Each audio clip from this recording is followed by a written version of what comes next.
बढ़ते हुए बात करेंगे खैबर पख्तूनख्वा हुकूमत का एक और तजुर्बा नाकाम। महकमा सयाहत खैबर पख्तूनख्वा को 9 करोड़ 98 लाख का नुकसान हुआ। तफसीलात जान लेते हैं, जाकिरुल्लाह हमारे साथ मौजूद है। जाकिर, बताइएगा नुकसान की क्या वजह है? जी बिल्कुल, खैबर पख्तूनख्वा हुकूमत का एक और तजुर्बा नाकाम हो चुका है। महकमे सियाहत को 9 करोड़ 98 लाख रुपए का नुकसान रेस्ट हाउस की मद में हुआ है, क्योंकि सूबे में 33 सरकारी रेस्ट हाउस को 3 साल कबल आउटसोर्स करने का फैसला किया गया था, लेकिन वो 3 साल के दौरान अभी तक आउटसोर्स नहीं हुए।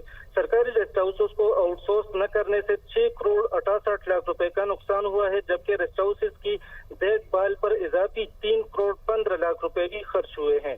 खैबर पख्तूनख्वा हुकूमत ने 2022 में सरकारी रेस्ट हाउसेस को आउटसोर्स करने का फैसला किया था, लेकिन अभी 3 साल गुजर गए हैं, अभी तक वो 33 रेस्ट हाउसेस जो है वो अभी तक नहीं किया गया, जिसकी वजह से 9 करोड़ 98 लाख रुपए का नुकसान उठाना पड़ा है। जी ठीक है, बहुत शुक्रिया आपका जाकिरुल्लाह अपडेट करने के लिए।